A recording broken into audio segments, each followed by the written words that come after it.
On the morning of 6th of November 1895, in the Vanderbilt house on Fifth Avenue in New York, the light was still gray when Consuelo Vanderbilt drew on her pale kid gloves.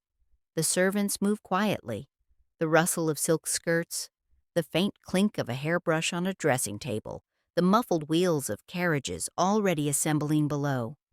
Outside, the New York Times and Society columns have promised a spectacle at St. Thomas's Church.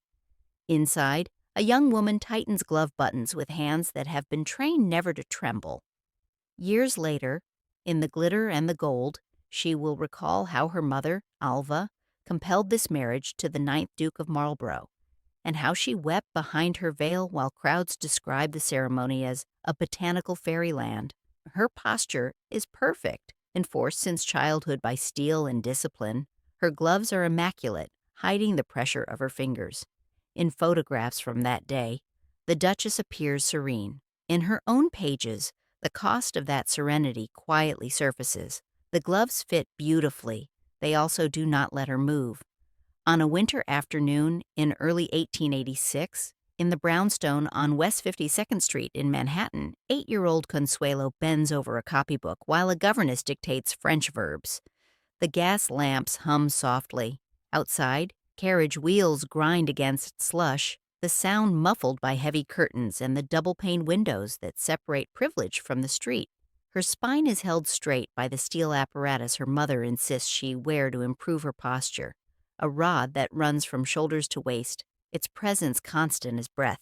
In her memoir, published decades later, she would remember this device with particular clarity, along with the riding crop Alva used to enforce obedience when words alone proved insufficient.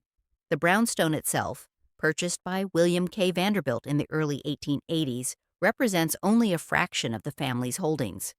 The Vanderbilt fortune, built methodically by Cornelius Vanderbilt through steamships and then consolidated through railroads by his descendants, generates income on a scale difficult for most Americans to comprehend.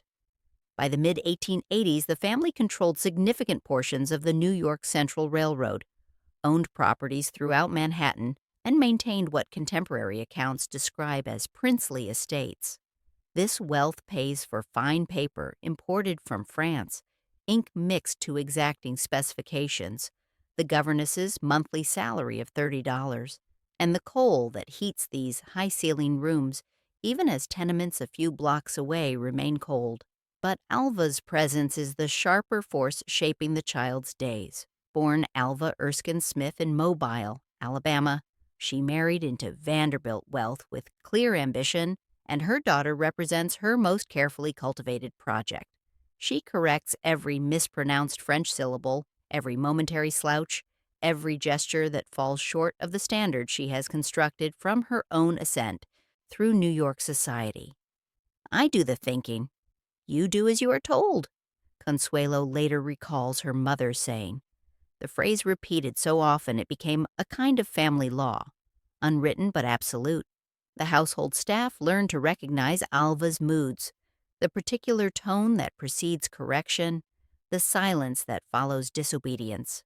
When lessons end, after 2 hours of French, followed by an hour of mathematics, then history, then music theory, the child is instructed to smooth her small gloves before entering the drawing room, fingers aligning each wrinkle as if to erase any sign of effort or resistance. The ritual is simple but comprehensive. Adjust the cuffs, check the seams, ensure no gap shows between glove and sleeve, confirm that each button sits properly in its loop. It is training for a future in which every visible detail will be scrutinized, every gesture read as evidence of breeding or its absence. The gloves themselves, made of the softest kid leather, cost more than many New York families earn in a month. The archival photographs of Consuelo as a girl, preserved in family collections and later donated to institutions like the Blenheim Palace Archives, show a composed oval face framed by dark hair pulled back from a high forehead, an elegant collar encircling her throat. Her expression in these images is serious beyond her years, almost watchful, as if she has already learned that a camera captures evidence that can be examined later.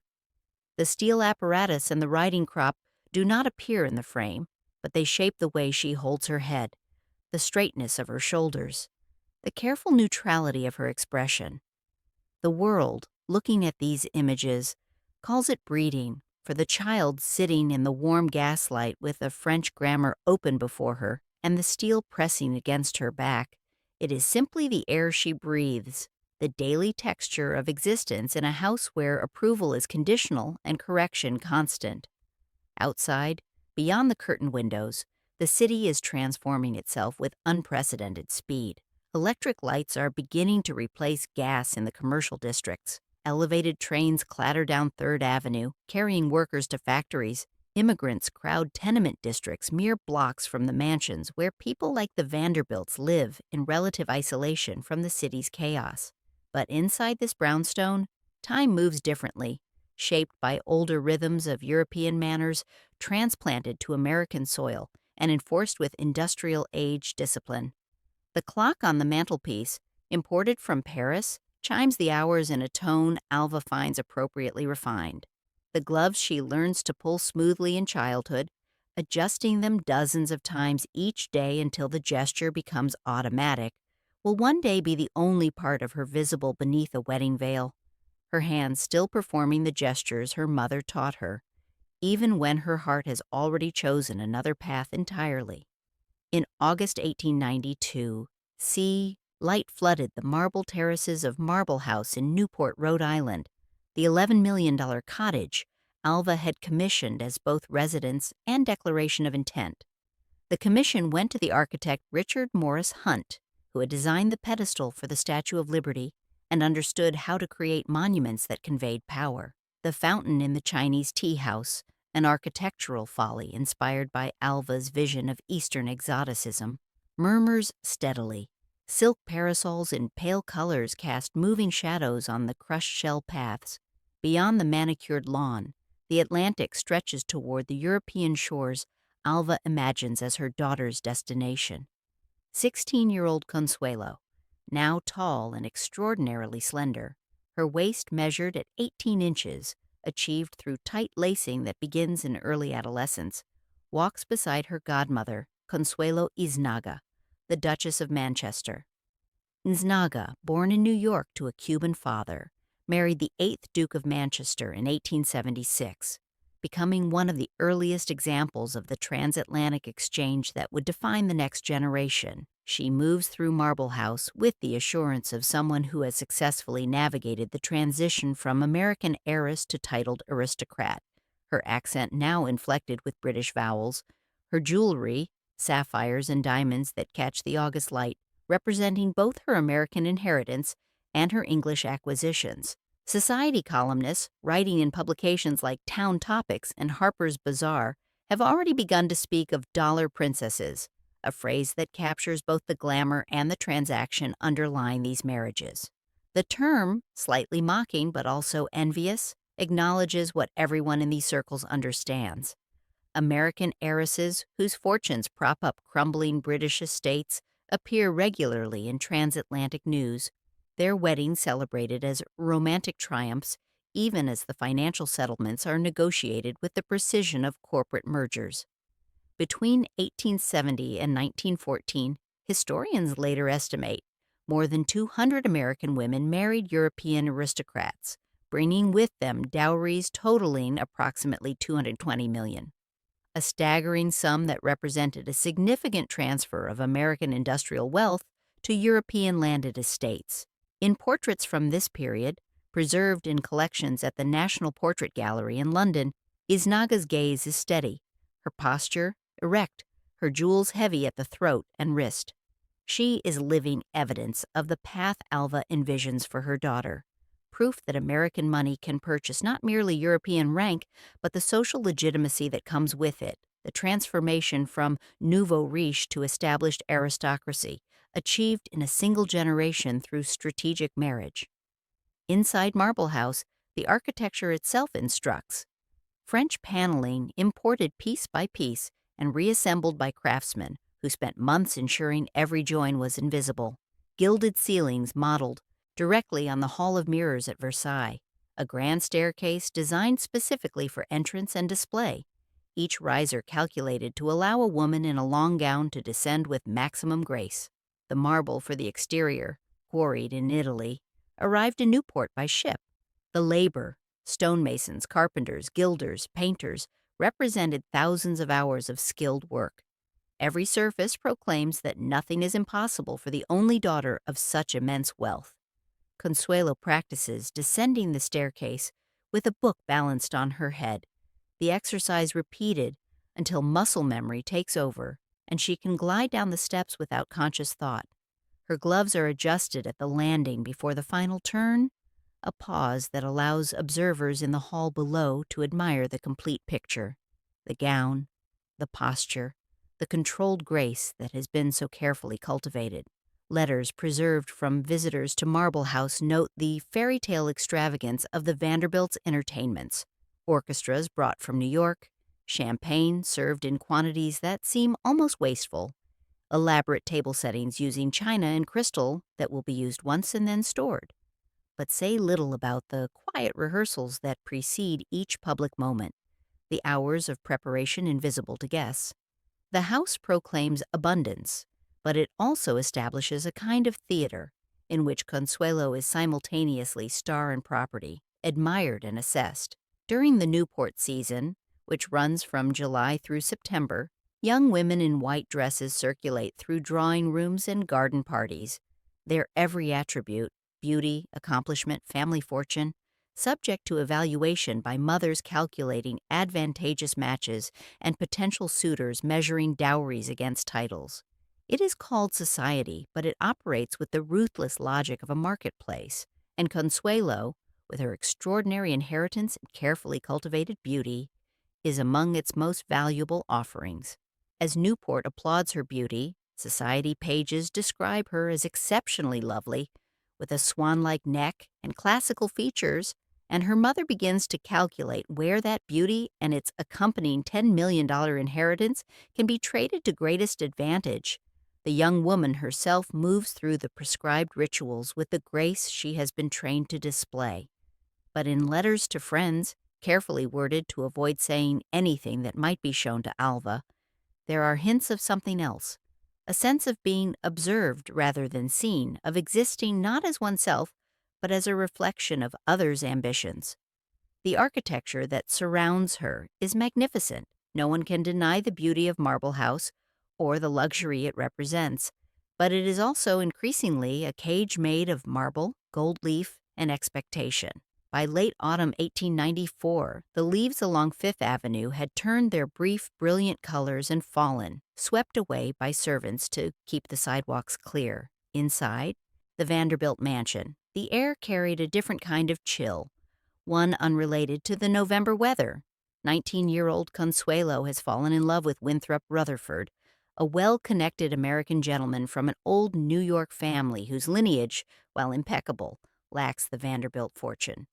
Rutherford, tall and athletic, educated at Columbia, moves in the same social circles as the Vanderbilts, but represents a different kind of American aristocracy, one based on old family names and cultural refinement rather than industrial wealth. They have seen each other throughout the social season at carefully chaperoned events. Dinners where 30 guests sit down to 8 courses, balls where orchestras play Strauss waltzes until dawn, garden parties where conversation occurs in carefully monitored groups. They have danced together under the watchful eyes of chaperones whose job is precisely to prevent what has nevertheless occurred, an attachment between young people that runs counter to parental plans. They have, in quiet moments stolen from the machinery of society, in brief exchanges during intermissions or walks through gardens where servants patrol at discreet distances, pledged themselves to each other. In The Glitter and the Gold, she later describes making plans to elope, the kind of desperate romantic scheme that might have succeeded in a novel but proves impossible against the combined weight of family and social expectation. Instead, she finds her bedroom door locked from the outside. The discovery comes one evening when she attempts to leave for what she believes is a dinner engagement. The door handle turns, but the door does not open. When she calls out, a servant's voice from the hallway, apologetic but firm, informs her that Mrs. Vanderbilt has given instructions. The realization of what this means settles over her slowly, then with increasing weight. Alva, discovering the attachment through, means Consuelo never fully learns. Perhaps an intercepted letter, perhaps a too observant servant, perhaps simply her own acute awareness of her daughter's moods, responds with a campaign designed to break her daughter's will. She threatens to shoot Rutherford if he approaches the house, the threat delivered in a tone that makes clear it is not melodrama, but a statement of intent. She sends messages to Rutherford's family, making the consequences of continued pursuit explicit. When Consuelo refuses to yield, when days of isolation and pressure fail to produce the desired acquiescence, Alva stages a collapse. The collapse is theatrical but effective. She takes to her bed in her darkened room, curtains drawn, and summons the family physicians, Dr. McLean and Dr. Smith, both of whom have attended the Vanderbilts for years. They examine her and speak gravely of a life-threatening illness brought on by nervous strain, by the shock and distress caused, so Alva claims with perfect conviction, by her daughter's disobedience and ingratitude. The household staff whispers in hallways and servants' quarters. Family friends are told of a crisis requiring discretion and prayers. Even William K. Vanderbilt, usually distant from his wife's social campaigns, appears concerned. The message to Consuelo, delivered by doctors who believe they are conveying medical truth, is clear and terrible. Her mother's life, or at least the appearance of it, hangs on her compliance. The weight of this, the possibility that her desire for personal happiness might kill her mother, that her resistance is not merely disobedience but potential murder, becomes unbearable. In letters of family friends preserved in various archives, there are oblique references to this period that become clearer only when read alongside Consuelo's later memoir. "The unfortunate situation has been resolved," writes one. "The Duke's opportunity has arrived at a most fortuitous moment," notes another. "A matter requiring delicate handling has been managed with admirable firmness," observes a third. What emerges from these fragments is a portrait not of simple villainy, but of a social system in which a daughter's desires are considered subordinate to family strategy, and in which a mother's ambition, however ruthless its expression, operates within accepted bounds of parental authority. Other mothers, reading Alva's methods in whispered conversations, might disapprove of the specifics while accepting the underlying principle: daughters are assets to be managed. For that same winter, in London drawing rooms 3,000 miles away, Lady Paget, born Mary Minnie Stevens in New York, and now an informal but highly effective broker of marriages between American wealth and European titles, speaks of the 9th Duke of Marlborough. Charles Spencer Churchill, 23 years old, slight of build, courteous in manner, is heavily indebted. Blenheim Palace, the massive Baroque masterpiece designed by John Vanbrugh and built between 1705 and 1722, requires constant infusions of capital for its maintenance. The roof alone, covering acres, needs repairs costing thousands of pounds. The grounds, landscaped by Capability Brown, employed dozens of gardeners. The estate's income from agricultural rents, once substantial, has been declining for decades as British agriculture struggles against American grain imports. Yet the Duke's lineage stretches back centuries, his ancestor John Churchill having been rewarded with the Marlborough title and Blenheim estate by Queen Anne for his military victories.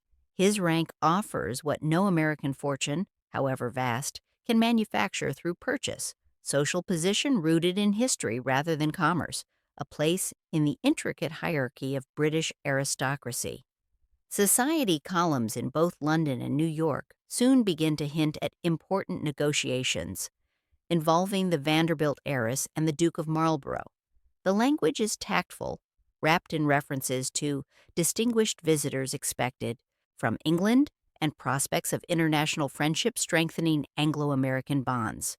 But those fluent in the code of society news understand precisely what is being arranged. Financial settlements are being discussed, dowry amounts calculated, legal documents prepared by attorneys specializing in such transatlantic arrangements.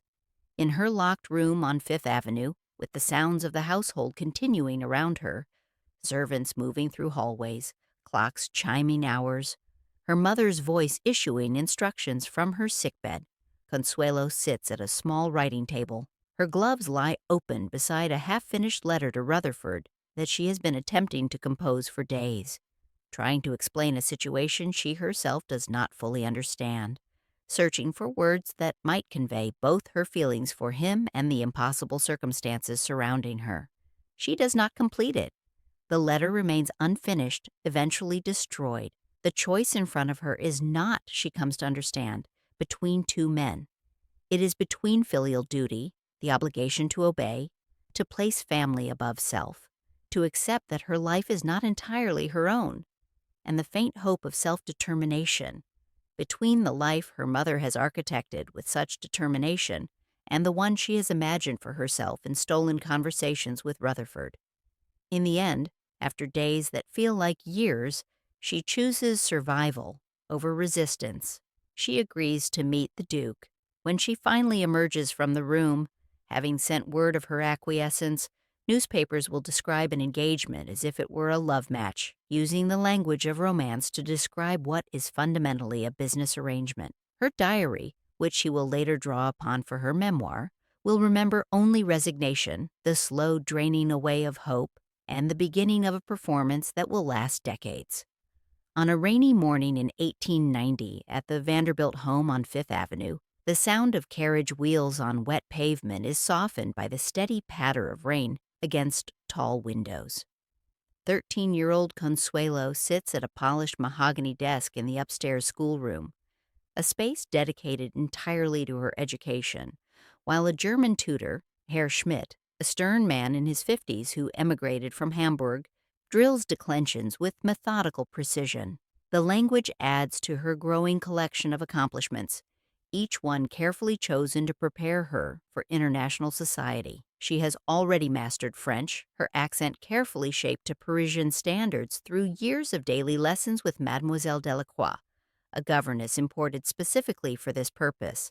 The tutor corrects not merely grammar but pronunciation, the subtle differences between regional accents, and the vocabulary appropriate for formal versus informal settings.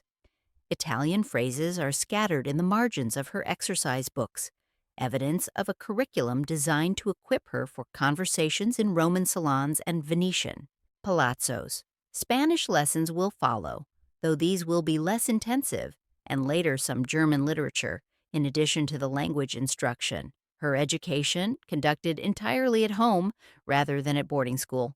Alva believes she can supervise more effectively this way, control more precisely what her daughter learns and with whom she associates, follows the elite pattern of the day for girls of her class, foreign languages for conversation with European aristocracy, history to provide context for the families she will one day meet, with emphasis on European royal lineages and the relationships between great houses, music to demonstrate cultivation, particularly piano, which she practices 2 hours daily on the Steinway Grand in the music room.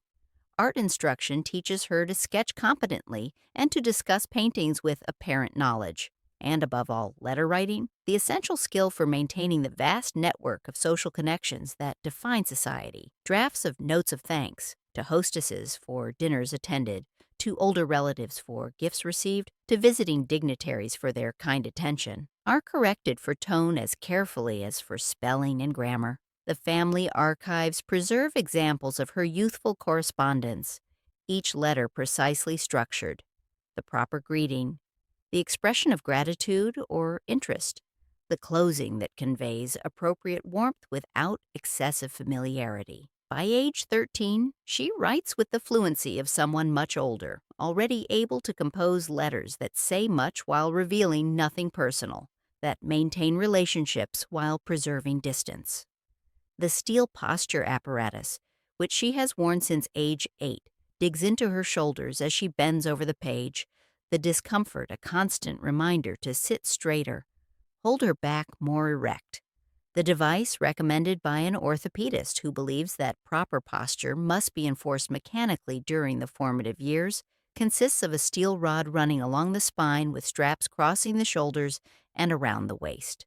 She wears it for hours each day, removing it only for sleep and bathing. At the end of each lesson, Alva insists she stand, glide across the room, as if floating, weight distributed evenly, steps small enough that her hem barely moves, and adjust her gloves before turning, practicing the movements she might one day execute before European royalty or at court presentations.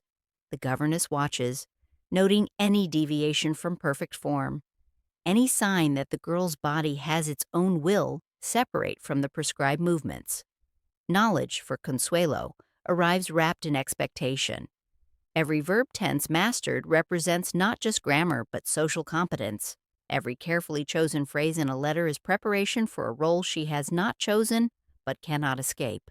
When the German tutor departs at noon and the French instructor arrives, she shifts languages as smoothly as one might change gloves. Each tongue another tool in the construction of the woman her mother envisions. There are no classes in what she herself wants, no tutorials in self-determination or personal desire.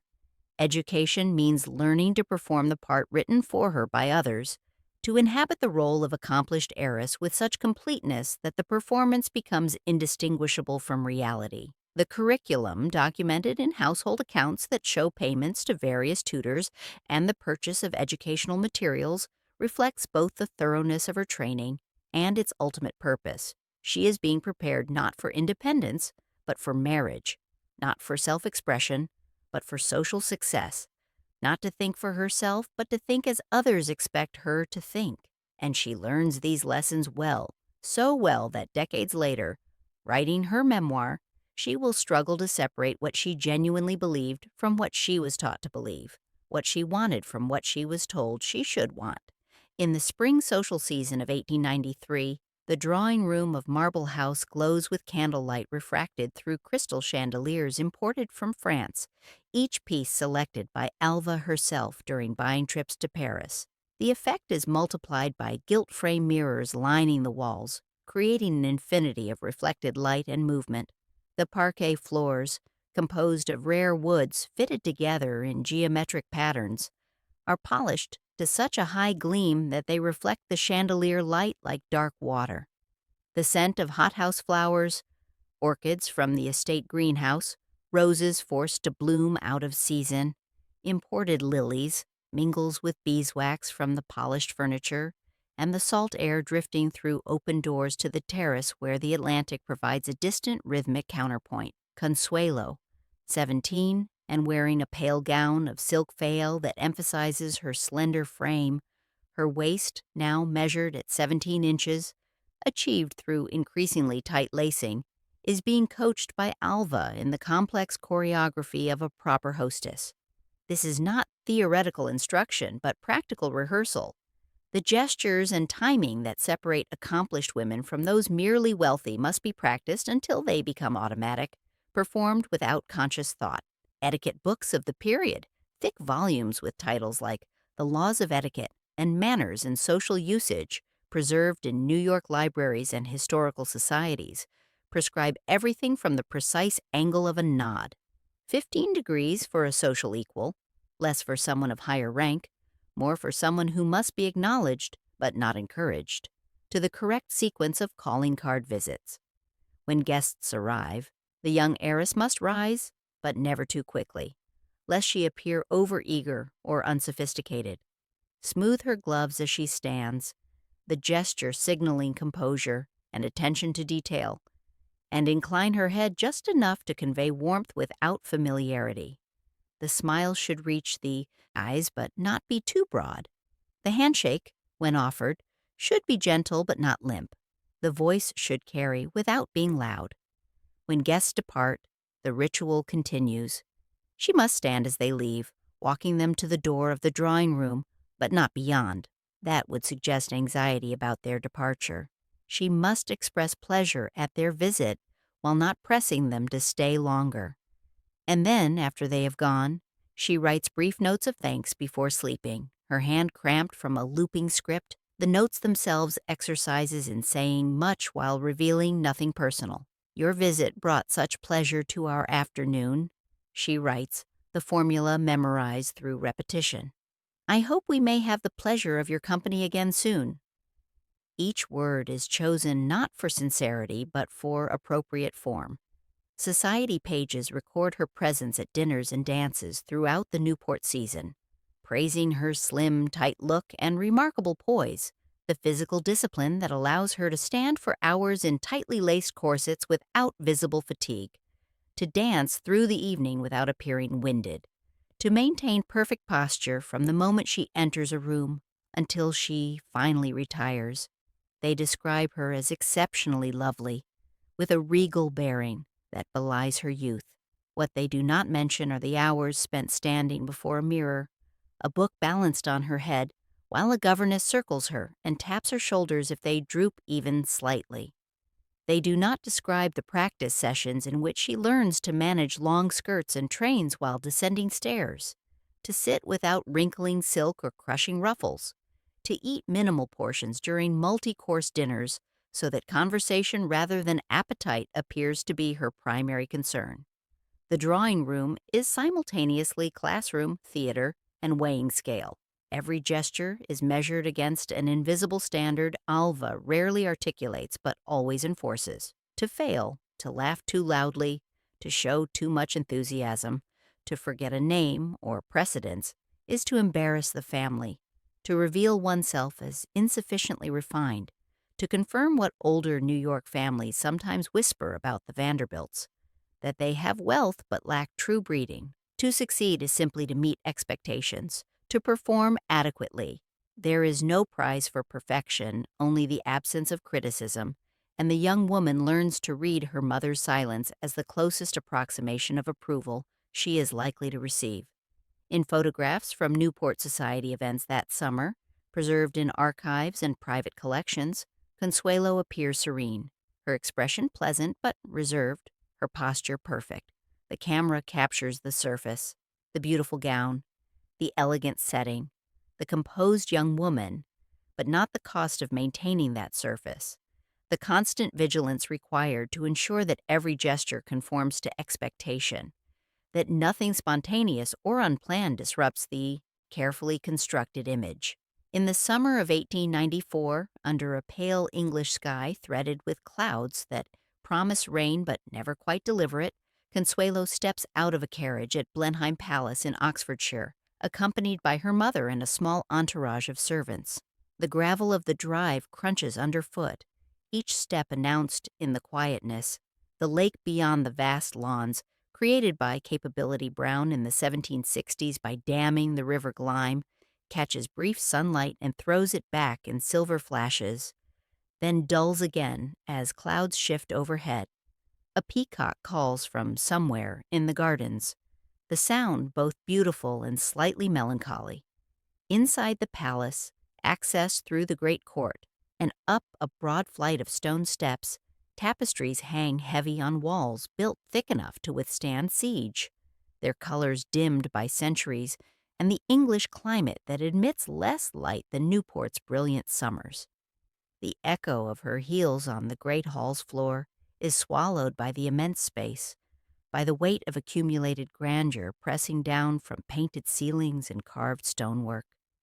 Portraits of Spencer Churchills gaze down from gilded frames, the first Duke in military splendor, various duchesses in court dress, children posed with dogs and horses, a visual genealogy that makes Consuelo's own family history, reaching back perhaps 2 generations of significant wealth, seems suddenly very brief.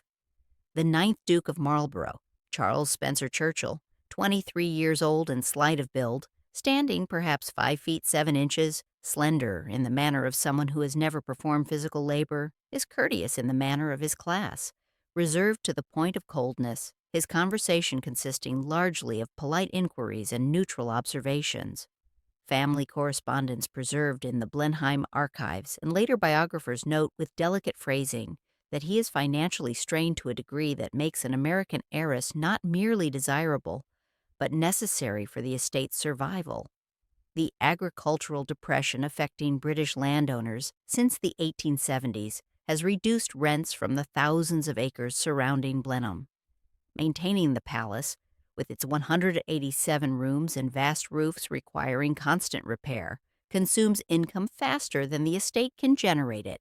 Lady Paget, who has facilitated this meeting through a series of carefully orchestrated introductions and communications, speaks warmly of the match during a private conversation with Alva while the young people walk through the gardens. American vigor and capital, she suggests, united with British history and social position, a transaction beneficial to both parties, even if the parties themselves have barely spoken beyond pleasantries. She has brokered such marriages before. She knows the formula, knows how to frame necessity as opportunity, how to make a business arrangement sound like romance. From this visit, there remains a photograph taken by a professional photographer brought from London for the occasion. Consuelo in a white dress with leg of mutton sleeves fashionable that season, her neck slender and elegant, her dark hair swept back in the style Alva has dictated, her gaze not meeting the camera but directed somewhere past the photographer, as if already seeing a future she cannot quite bring into focus. She stands on the terrace overlooking the formal gardens, Blenheim's honey-colored stone rising behind her, and her expression is difficult to read, neither happy nor unhappy, but somewhere beyond such simple categories, already beginning to adopt the neutral mask that will serve her throughout her years as Duchess. In The Glitter and the Gold, she recalls not romance but architecture when she describes this visit, the overwhelming scale of Blenheim, the weight of its traditions pressing down through centuries, the sense that the building itself demanded things of those who lived within it. She recalls the library with its 10,000 volumes, many unread for decades, the long gallery where previous duchesses walked, the state rooms opened only for important visitors. She recalls an uneasy awareness that her fortune might be the price of its survival. Her inheritance the mortar that would hold these ancient stones together for another generation, and that this transaction, however it might be dressed in the language of romance and alliance, was fundamentally about money and preservation. As she walks through the long gallery during the tour of the palace, her gloved hand brushes carved balustrades polished smooth by generations of hands before hers. Duchesses and servants, visitors and family members, all leaving their invisible mark on the wood. A future is being drafted around her, composed of stone and title and carefully itemized debt, and she is both its subject and its instrument. Her own wishes, still fixed on Winthrop Rutherford and the life they might have built together in America, have already begun to recede from the conversation, dismissed as impractical against the larger requirements of family strategy and international alliance. When her mother speaks of the Duke, it is in terms of his lineage and position. When the Duke speaks of the marriage, it will later become clear, it is in terms of what Blenheim requires. By the time she returns to New York in September, sailing back across the Atlantic on one of the Vanderbilt-owned steamships, the visit will have become, in society's understanding, if not yet in formal announcement, an unofficial betrothal. The machinery of marriage has been set in motion, and once begun, it proves nearly impossible to stop. In early September 1895, New York and London society columns began to circulate what they delicately call intelligence, rumors that have the solidity of negotiated fact behind them. The Vanderbilt heiress and the Duke of Marlborough, the papers suggest, are to be married, uniting great American wealth and an ancient English name, in a ceremony that promises to be the social event of the decade. Columnists in Town Topics, the New York Times, the London Times, and dozens of smaller publications speak of a brilliant alliance, the language carefully calibrated to suggest romance while acknowledging the financial architecture underlying it. They note the Duke's lineage, descended from the first Duke, John Churchill, one of England's greatest military commanders, and the Vanderbilt fortune, built on the railroads that have transformed American commerce.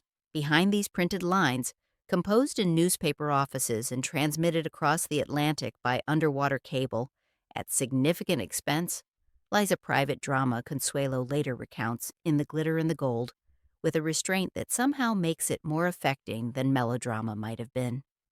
When she continues to refuse to break with Winthrop Rutherford, When she persists in believing that she might yet claim some control over her own future, Alva escalates her campaign beyond the locked bedroom and threatens illness. The bedroom door is not merely locked, but guarded by a servant positioned in the hallway, instructed to report any attempt at escape or communication. Letters are intercepted before they can leave the house or after they arrive, read by Alva before being destroyed. Any possibility of communication with Rutherford or his family is systematically eliminated. The household staff, caught between sympathy for the young woman and loyalty to their employer, and the practical reality that Alva pays their wages, follow instructions while avoiding eye contact with Consuelo when they bring meals to her room. Alva threatens violence against Rutherford if he approaches the house, the threat delivered in a tone that makes clear it is not mere rhetoric. "I will shoot him," she states, and Consuelo later writes that she believed her mother capable of it, believing that this woman who had climbed from Alabama gentility to New York prominence through sheer force of will would not hesitate to eliminate an obstacle to her plans. Messages are sent to Rutherford's family, making the consequences of continued pursuit explicit: social exile, professional ruin, legal action if necessary. When threats prove insufficient, when days of isolation and pressure fail to produce the desired acquiescence, Alva stages the collapse that will finally break her daughter's resistance. She takes to her bed in her darkened room, curtains drawn against the September light, and summons the family physicians. Dr. McLean and Dr. Smith, both of whom have attended the Vanderbilts for years and who understand the family dynamics well enough to know their role, examine her and speak gravely of a life-threatening illness brought on by nervous strain, by the shock and distress caused, so Alva claims with perfect conviction, by her daughter's disobedience and ingratitude. They discuss in Consuelo's hearing whether Alva's heart can withstand further stress or whether the agitation might prove fatal.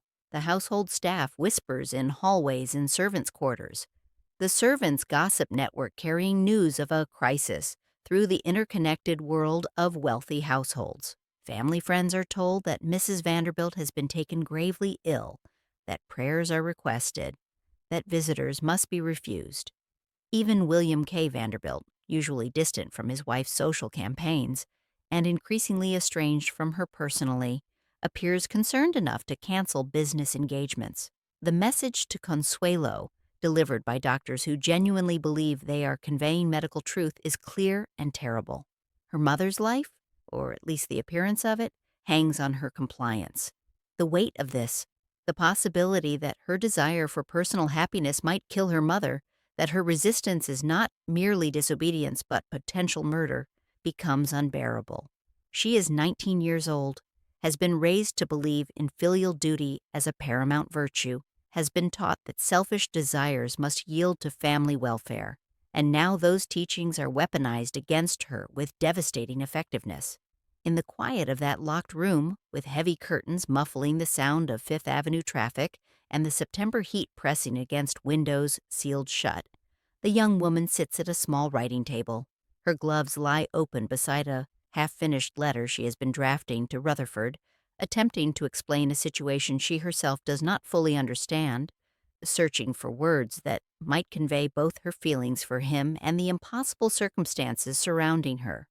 The letter remains incomplete for days, each attempt at explanation seeming inadequate to the complexity of her situation. She does not complete it. Instead, after days that feel like years, days in which she barely eats and does not sleep properly, days in which the walls of her beautiful room begin to feel like a prison cell, she sends a different message: acquiescence. She will agree to meet the Duke again. She will consider the marriage seriously. She will, in the language that will be used publicly, give the alliance fair consideration. The announcement, printed in elegant typeface in both American and British papers within days of her capitulation, marks her as triumphant, a future duchess, a young woman achieving the highest social rank available to American wealth, a symbol of transatlantic alliance. The New York Times devotes a full column to the news, describing the Duke's lineage and Blenheim Palace in terms that make it sound like a fairy tale. Her own memory of the moment, set down decades later with the careful restraint that characterizes her memoir, carries far less celebration. She describes it as a kind of death, a giving up not merely of Rutherford, but of some essential self-determination, an acknowledgement that her will is subordinate to forces larger than individual desire. The next public document bearing her name will not be a rumor or speculation, but an invitation, embossed in gold on heavy cream paper, summoning New York society to witness a marriage at St. Thomas's Episcopal Church. By late October 1895, with the wedding date set for 6th of November, less than 3 weeks away, New York was consumed by preparations that make the city's ordinary extravagances seem modest by comparison. Vogue magazine devotes multiple pages to the trousseau of Miss Consuelo Vanderbilt, describing in detail gowns of ivory satin and Brussels lace, traveling suits tailored in Paris by the House of Worth, and tea gowns befitting a future duchess, each garment representing weeks of work by skilled seamstresses and costing what many American families might earn in years.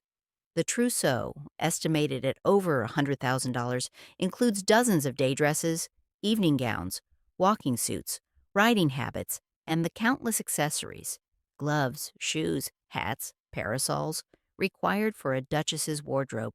Dressmakers and modistes come and go through the servants' entrance of the Fifth Avenue mansion at all hours. Fittings stretch into the evening, the gaslight supplemented by late autumn sun filtering through high windows. The household operates on an accelerated schedule, with servants working in shifts to accommodate the constant stream of delivery men bringing fabrics, lace merchants displaying their wares, jewelers offering pieces for the bride's consideration. In a room on the upper floor, its walls papered in pale silk and its furnishings representing the finest of late Victorian taste, Consuelo stands on a small platform while seamstresses from 3 different establishments, brought together specifically for this commission, adjust fabric over her corseted torso. The corset itself, custom-made and reinforced with steel boning, reduces her waist to measurements that require her to breathe shallowly and carefully. She stands in this position for hours while fabric is pinned, marked, adjusted, removed for alteration, and brought back for another fitting. The bride's gloves, custom-made by a specialist glove maker on Broadway, are measured with precision that verges on obsession. They must meet the sleeves of her wedding gown exactly. No bare skin must break the line of propriety that runs from shoulder to fingertip. The glove maker takes measurements of each finger individually, noting the circumference at the knuckle and at the base, measuring the length from wrist to fingertip, ensuring that the fit will be perfect, but not so tight as to impede circulation. Multiple pairs are ordered, one for the ceremony itself, backups in case of any mishap, additional pairs for the reception and the departure. A veil, yards of tulle so delicate it seems barely substantial, imported from Brussels at enormous expense, is tested over her bowed head. It must fall correctly, must obscure her face just enough to create mystery while allowing her features to be visible. To witnesses, it is pinned and repinned, adjusted and readjusted, until the drape satisfies Alva's exacting standards. The orange blossoms that will secure it, the traditional symbol of fertility and purity, are being made by an artificial flower maker, each petal individually shaped and assembled. Etiquette manuals of the period, thick volumes with titles like The Complete Bachelor and the Standard Book of Etiquette, preserved in historical collections, dictate every detail of the ceremony at St. Thomas's Church on Fifth Avenue, who precedes whom in the processional, the exact order in which family members and wedding party must enter, how the bride should lower her eyes as she walks up the aisle, looking neither left nor right until she reaches the altar, when she may look at the groom, at what precise moment in the ceremony, how long she should pause at the altar before the vows begin. All of it has been determined by custom accumulated over generations and must be rehearsed until it appears effortless. The wedding itself will last less than an hour. The preparation for that hour consumes weeks of intensive planning and thousands of dollars in expenses. The flowers alone, ordered from florists who have been working on plans since September, will cost an estimated $60,000, an amount that sparks comment even in circles accustomed to extravagance.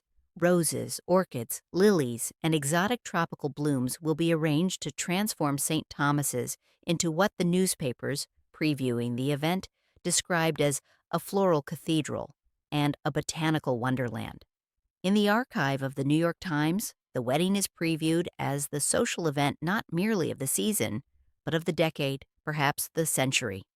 Reporters estimate the total cost of the ceremony and reception at figures that seem almost fantastic, somewhere between $250,000 and $300,000 in 1895 dollars, equivalent to millions in later currency. Lists of invited guests fill entire columns, noting the presence of Astors, Stuyvesants, and other established families alongside the newer fortunes of the Gilded Age. The guest list itself becomes a subject of society column analysis, each inclusion or exclusion noted as evidence of social standing. In her private reflections, set down decades later with the calm that distance and age provide, Consuelo remembers mostly the sense of walking toward a life she did not choose, armed only with the habits of grace drilled into her since childhood. She remembers standing for fittings and thinking of Rutherford, wondering where he was, whether he knew the wedding was proceeding, whether he thought of her. She remembers the weight of the veil during rehearsals, the way it limited her vision, creating a gauzy barrier between herself and the world. On the morning itself, she will discover what thousands of witnesses lining Fifth Avenue and packing into St. Thomas's Church cannot see. That beneath the veil praised for its delicacy and expense, behind the flowers arranged to create what observers call a botanical fairyland. A young woman is crying, has been crying since she woke, and no one thinks to ask why. No one considers that tears on a wedding day might mean something other than joy. On 6 November 1895, crowds began gathering on Fifth Avenue outside St. Thomas's Episcopal Church at 53rd Street before dawn. Thousands of New Yorkers drawn by newspaper coverage promising a spectacle unprecedented in the city's social history. By mid-morning, police estimates suggest 10,000 people line the streets, held back by barriers and mounted officers. Vendors sell coffee and pastries to those who have been waiting for hours to catch a glimpse of the bride. The atmosphere is festive, almost carnival-like, a public celebration of a private arrangement. Inside the church, accessed through side entrances by the invited guests, some 700 people representing the apex of American and visiting European society, the nave has been transformed over the preceding night by an army of florists working under gaslight. What one contemporary account calls a botanical fairyland represents the labor of dozens of workers who have converted the stone Gothic interior into something that seems to belong more to nature than architecture. Walls and pillars are hidden behind massive arrangements of roses, white, pink, and deep red, orchids shipped from as far as Central America, lilies standing in banks 6 feet deep, ferns creating screens between the sections, and exotic tropical blooms whose names few of the guests could pronounce. The scent is overwhelming, almost narcotic, a concentrated perfume that fills the church despite its high ceilings. The light filtering through stained glass mingles with thousands of candles. Electricity has not yet been installed in St. Thomas's, creating an atmosphere both sacred and theatrical, otherworldly in its beauty. Later estimates of the floral costs alone will range from $60,000 to $75,000, though exact figures remain disputed. Consuelo arrives late, the delay unexplained in official accounts, but later attributed to her distress. Reporters stationed near the church entrance note that she appears to have been crying beneath her veil. Her eyes are red, visible even through the tulle, her face pale beneath the orange blossoms securing the veil to her dark hair. Her gown of cream satin, created by the dressmaker Donovan and incorporating inherited lace said to be worth $50,000 on its own, fits her slender frame perfectly. The 5-foot train, edged with Brussels lace and embroidered with seed pearls, is carried by 4 attendants, young women from prominent families who have rehearsed this walk repeatedly. The gown itself represents months of work. The satin was woven specifically for this dress. The lace, dating from the 18th century, was carefully restored before being applied. The embroidery alone required hundreds of hours of meticulous handwork. She rustles over the stone aisle with a sound like whispered conversation, each step echoing in the hushed church despite the flowers and fabric absorbing sound.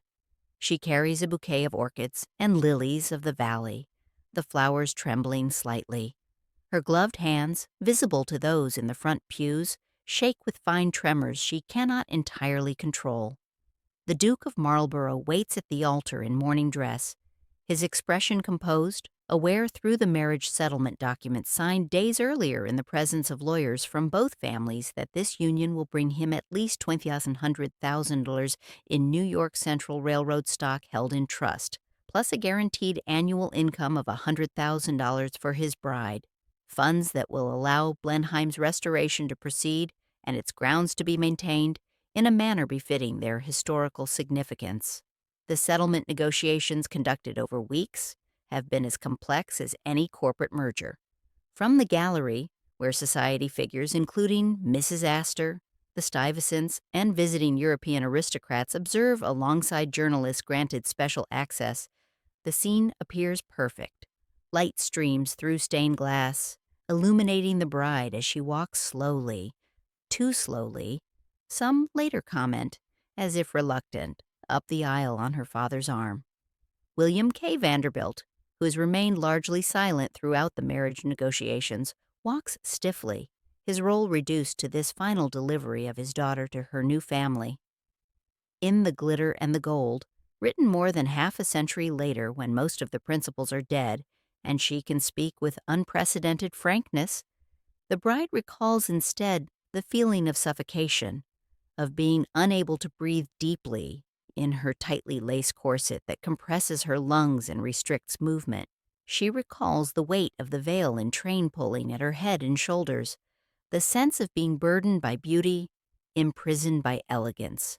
And she recalls, this detail particularly stark against the pageantry, the knowledge, revealed to her during their honeymoon in a moment of unusual honesty, that the Duke had married her not for affection, not even for companionship, but purely to save Blenheim, a statement he made with the casualness of someone acknowledging an obvious fact that required no apology or explanation. The ceremony proceeds according to the Episcopal rite, conducted by Reverend Dr. John Wesley Brown, the church's rector, assisted by 2 other clergy. Vows are exchanged in voices that do not quite carry to the back pews despite the church's acoustics. The responses, "I do," are barely audible. When the moment comes to place the ring on her finger, the Duke's hands are steady. Hers continue to tremble.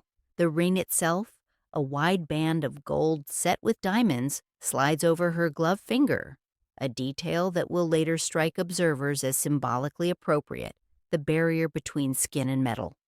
When the organ music swells for the recessional, Mendelssohn's Wedding March played by the church organist and a supplementary orchestra hired for the occasion, the couple walks back down the aisle together, her gloved hand resting lightly on his arm. The congregation rises in a rustle of silk, wool, and satin, the sound competing with the organ's volume. She does not meet the eyes of guests. Her gaze remains fixed ahead or down or somewhere in the middle distance where nothing distinct can be seen. The legal documents signed in a private room before the ceremony while witnesses looked on and lawyers noted signatures in leather-bound ledgers make no mention of love. They specify trusts, income streams, entailment of property, provisions for future children, and the disposition of assets in the event of various contingencies including death and, though this is delicately phrased, potential dissolution. It is a contract, not a romance, and both parties understand this even if the crowds outside pressing against police barriers to catch a glimpse of the couple emerging from the church do not when the carriages roll away toward the reception at the Vanderbilt mansion, a relatively intimate affair of only 200 guests for the wedding breakfast. Though intimate in this context still requires the service of dozens of staff and a menu running to 12 courses. Bearing the new Duchess of Marlborough away from St. Thomas's, she carries with her the habits of grace learned over 19 years. The posture remains perfect despite the corset's discomfort. The gloves are smoothed at appropriate intervals. The facial expression maintains its composure. And she carries, though this is invisible to the cheering crowds, the knowledge that those habits will have to sustain her through a life she never chose, in a country not her own, playing a role written by others and performed under constant observation. By the winter of 1897, Blenheim Palace has become the center of Consuelo's public existence. The vast Oxfordshire estate, now her home in all official senses, though it never quite feels like home in any emotional one. Frost silvers the parkland that stretches for acres beyond the palace windows, the famous capability brown landscape reduced to stark beauty under winter's grip. Bare trees, frozen lake, lawns brown and dormant. Inside, fires blaze in marble chimney pieces as large as small rooms, their heat failing to dispel the deeper cold of stone walls built to withstand centuries in siege, walls 3 feet thick in places that hold the damp English chill like a permanent resident. Her first son, John Albert William Spencer Churchill, Marquis of Blandford, was born on 13th September 1897, after a difficult labor attended by physicians from London, an heir, securing the ducal succession and fulfilling the primary dynastic purpose of her marriage. Her second son, Lord Ivor Charles Spencer Churchill, will follow on 14th October 1898, arriving almost exactly 13 months after his brother, a spare completing her biological obligation with efficiency that society pages praise as evidence of her devotion to duty. As Duchess, she presides over formal dinners that follow protocols established generations before her arrival, protocols recorded in household books maintained by successive generations of servants. Seating plans reflect intricate hierarchies of rank and family connection, with each placement carrying significance. To seat a duchess below a countess, or to place a younger son above an elder, creates a fence that can last years and affect family alliances. The palace steward consults with her on these arrangements, but she must memorize the rules, understand the complex web of precedents that governs aristocratic society. Footmen in livery, the Spencer Churchill colors and insignia worn with pride by men who have sometimes served the family for generations, glide between chairs with silver dishes. Each course is served in an elaborate ritual: the presentation of the dish, the serving from the left, the removal from the right, the timing coordinated so that no guest finishes significantly before or after others. Crystal glasses, engraved with the family crest, chime softly when toasts are offered to the Queen, to the family, to various honored guests. Conversation proceeds in the carefully modulated tones of people performing social theater for each other, discussing politics and hunting and social news while avoiding anything too personal or passionate. In her memoir, published decades later when she can speak with the freedom distance provides, she writes with devastating clarity, "How I learned to dread and hate these dinners, how ominous and wearisome they loomed at the end of a long day." The dinners, she notes, often stretched to 3 hours or more, course following course, while conversation grew increasingly forced and her back ached from sitting upright in stays. Her feet hurt from the shoes fashion required, and her face hurt from maintaining appropriate expressions of interest and pleasure.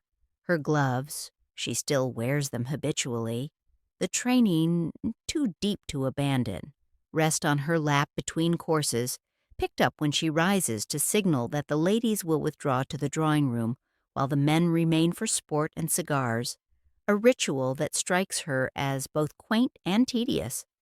The withdrawal itself is choreographed. She rises first as Duchess and hostess, and the other women follow in order of precedence. They walk to the drawing room, where they will discuss matters considered appropriate for feminine conversation, children, fashion, charitable work, and gentle gossip, while the men discuss politics, business, and less gentle gossip. Yet the same habits that once served to please Alva now serve a different purpose. They become a kind of armor in a marriage in which emotional intimacy is scarce to non-existent. Perfect posture, measured speech, and meticulous courtesy allow her to maintain dignity in circumstances that might otherwise overwhelm her. When the Duke is cold or critical, she responds with chilly politeness. When he is absent, which is increasingly often as he pursues political ambitions and other interests, she maintains the household without his participation. The armor of etiquette, once her prison, becomes her protection. Biographers and family correspondence, examined later by historians, suggest that the Duke focused on estate management and increasingly on his political career. He harbors ambitions for significant government office, remains emotionally distant throughout their marriage. They occupy separate wings of the palace, their rooms connected by a corridor, but their lives running on parallel tracks that rarely intersect except for public occasions and the occasional necessity of producing heirs. They meet at appointed times for appointed purposes: formal dinners, required social events, discussions of estate business. Intimacy, such as it is scheduled and dutiful. She grows popular in London society during the season, when they maintain a residence in the city. Her beauty remains remarkable. Photographs from this period show her dark hair swept up in the fashionable Gibson girl style, her neck long and elegant, her figure still impossibly slender. Her American directness, which might have been considered vulgar in an earlier generation, provides a refreshing contrast to the more reserved English manner. She says what she thinks within the bounds of propriety, and this honesty earns her admirers. The Prince of Wales himself is said to have found her company engaging, a compliment that elevates her status in society. But popularity in London ballrooms does not translate to happiness in marriage. The palace, admired by visitors as a symbol of historical continuity and architectural grandeur, tourists come to view its staterooms and gardens even then, for her becomes increasingly a stage on which she plays an expected part. The real Consuelo, whoever that might be, resides somewhere the public never sees, in private moments between the performances. Off stage, in quieter rooms away from the formal apartments, a small sitting room she claims as her own, a corner of the library where she can read undisturbed, she begins to direct more of her energy toward charitable work. She supports schools for working-class children in the nearby villages, funds a hospital in Woodstock, advocates for improvements in workers' housing on the estate. She finds in the needs of others a purpose that her marriage does not provide, a sense that her position can be used for good even if it brings her little personal joy.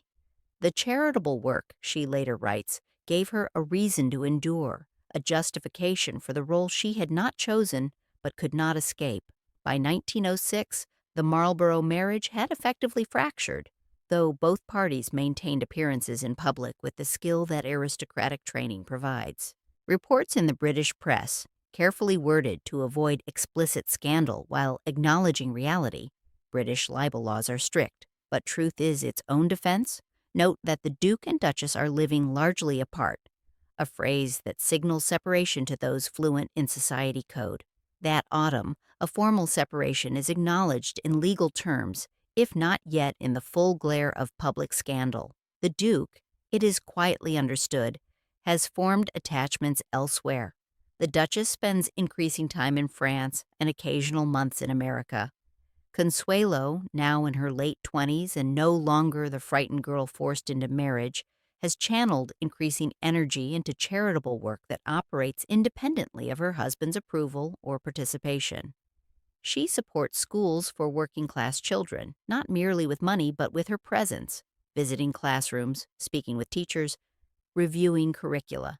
She funds hospitals and maternity wards, again participating actively rather than simply signing checks. She advocates for social reforms with a directness that surprises and sometimes scandalizes those who remember only the docile heiress of a decade earlier, speaking publicly about women's suffrage and workers' rights in ways that earn her both admiration and criticism. In her memoir, she praises Boya, her childhood nurse whose real name was apparently never recorded in family documents, existing only through this nickname, whose kindness provided a counterpoint to Alva's discipline and whose example she now attempts to follow in her own charitable efforts. The nurse, she writes, taught her that power could be used for protection rather than control, that authority carried obligations to those with less power. It is a lesson she applies consciously in her charitable work, trying to create something positive from the position she never wanted. In London and on the Blenheim estate, she continues to appear at public functions when duty requires. royal garden parties, charity balls, estate events where her presence as Duchess is expected. Her appearance is still admired in society pages that comment on her elegance, her poise, the way she wears the latest fashions with distinctive grace.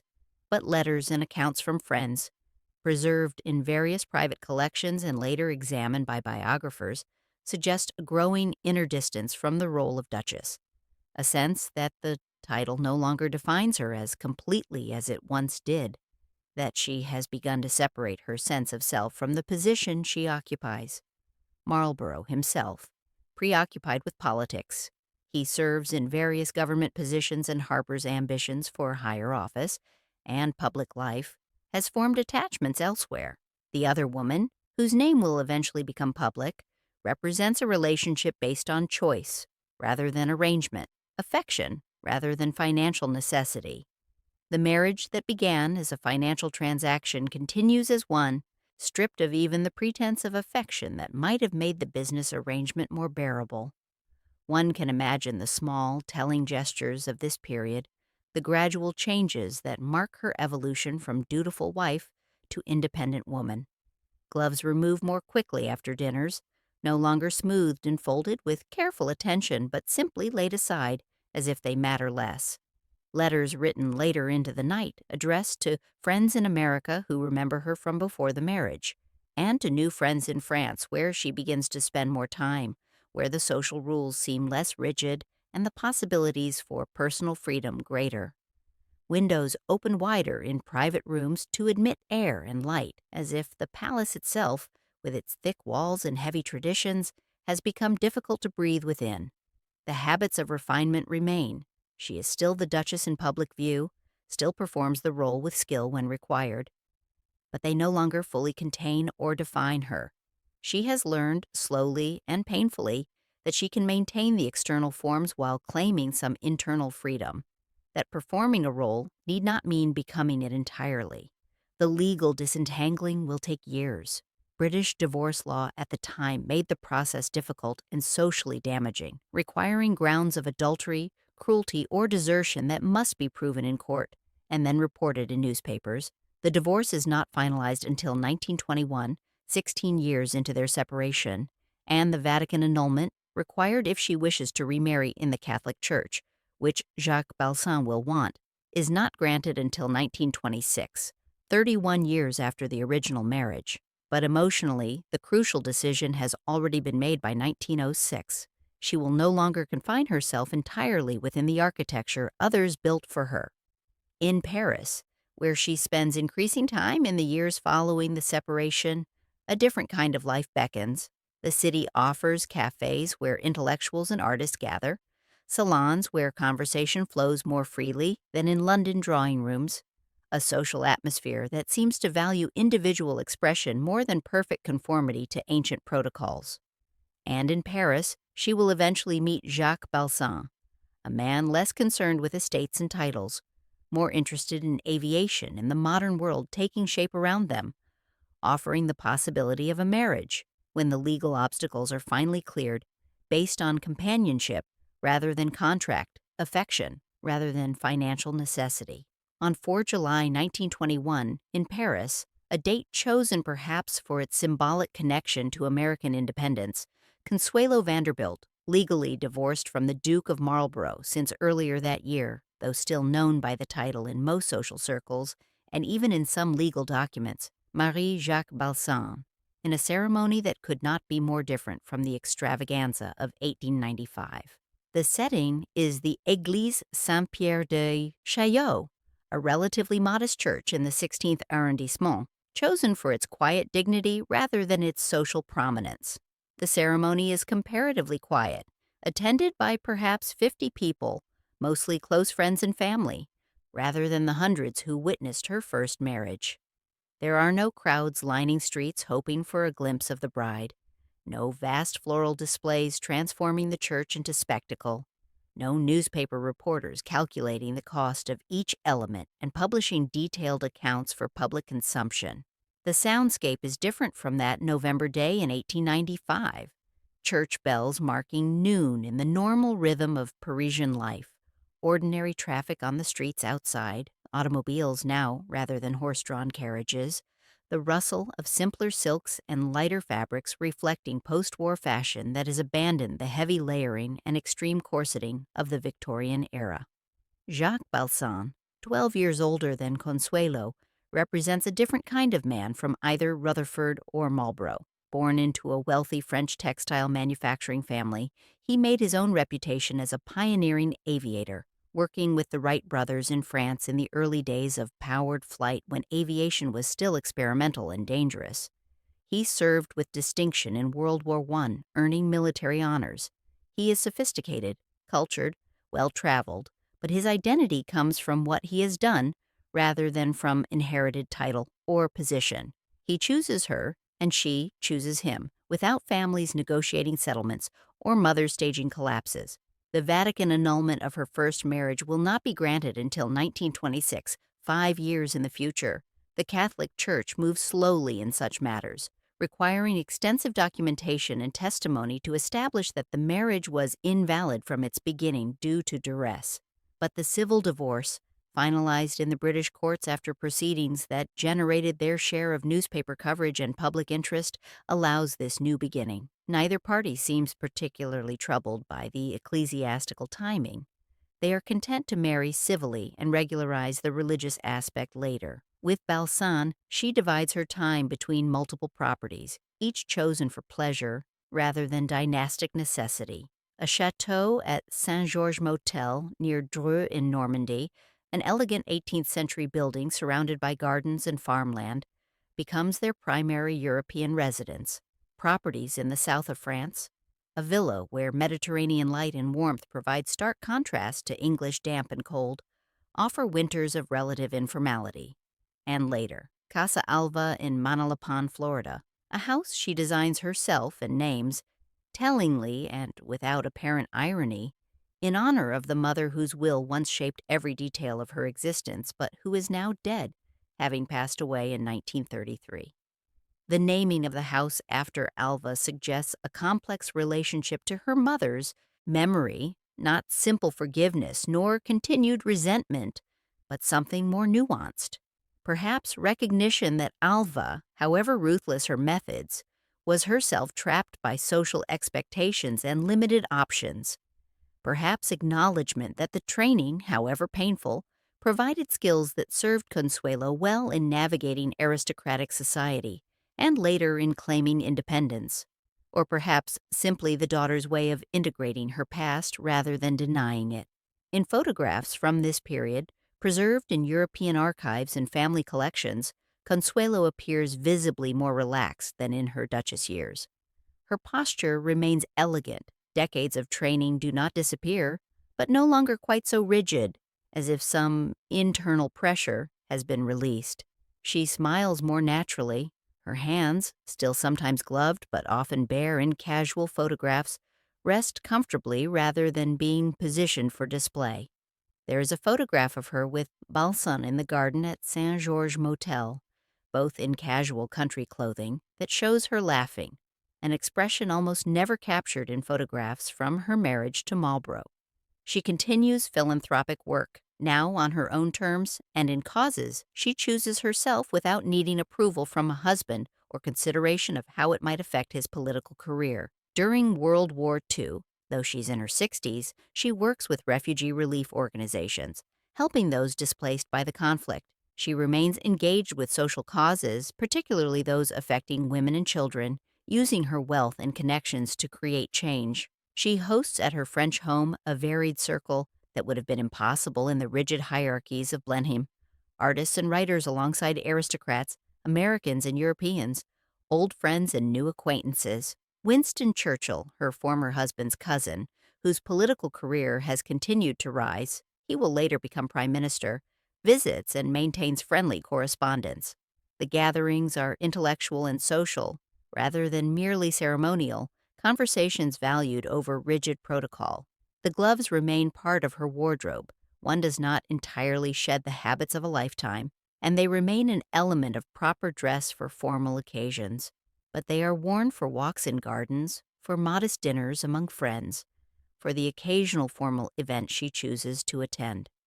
no longer exclusively for state occasions and rigid rituals, no longer symbols of constraint, but simply accessories worn when appropriate and removed when not. The social architecture around her has shifted dramatically in the decades since her forced marriage. World War I has shaken old hierarchies beyond recovery. The trenches of France consuming a generation of young aristocrats and making titles seem suddenly less important than they once did. Women's roles and legal rights are changing throughout Europe and America. Women have gained the vote in many countries, including the United States in 1920 and Britain in 1928. Titled aristocracy, while still commanding social attention and maintaining estates, no longer holds quite the same unquestioned power it wielded when she married in 1895. Within this altered landscape, she quietly reorganizes her life on her own terms. She retains the courtesy and refinement drilled into her since childhood. These remain genuine aspects of her character, not merely imposed performance, but she claims more freedom to determine how and when those qualities will be deployed, what purposes they will serve, and crucially, the freedom to choose her own company and occupation. It is a freedom she has earned through decades of patience and performance, and she uses it well.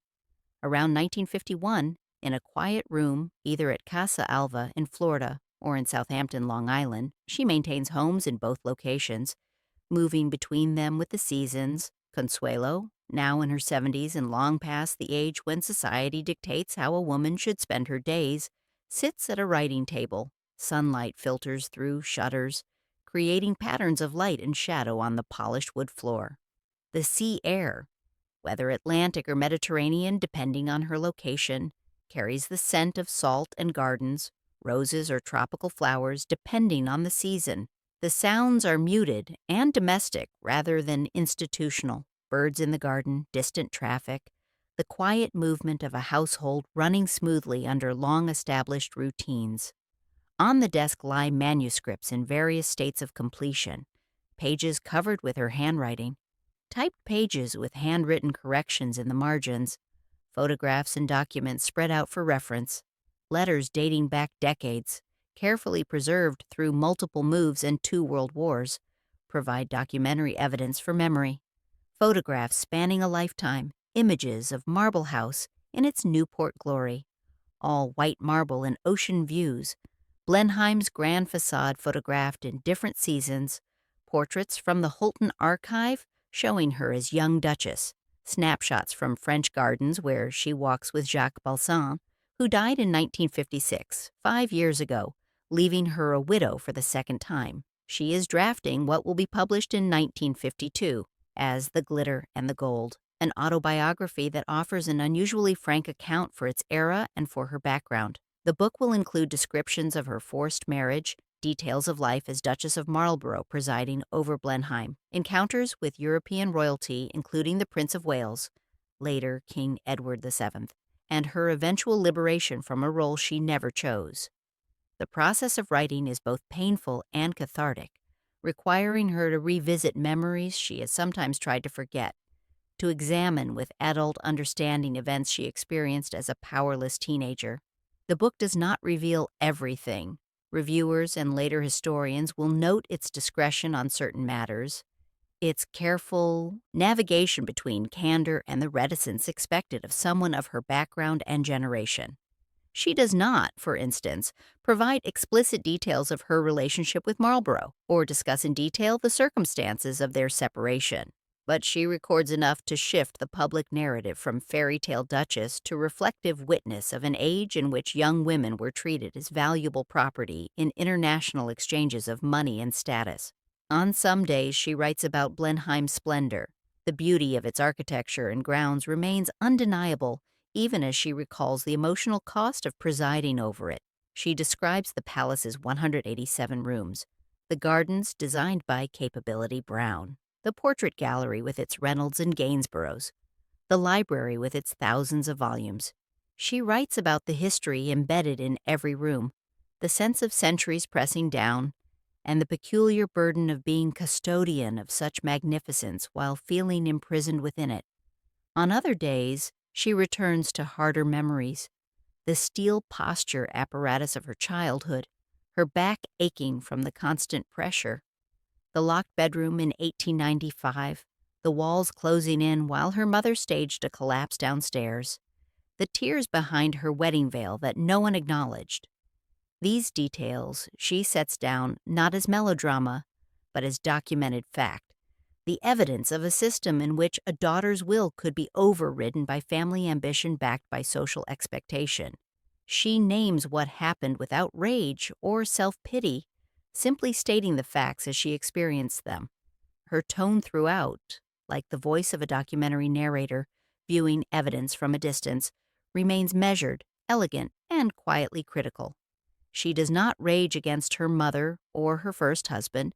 She observes their behavior and its effects with the clarity that time provides. She does not sentimentalize her own suffering or present herself as merely a victim. She acknowledges her own adaptations and eventual agency, and in that careful balance between restraint and revelation, she creates a record more powerful than outrage or self-pity might have been. The book will become an important historical document, one of the few first-person accounts of the dollar princess phenomenon written with both insider knowledge and critical distance.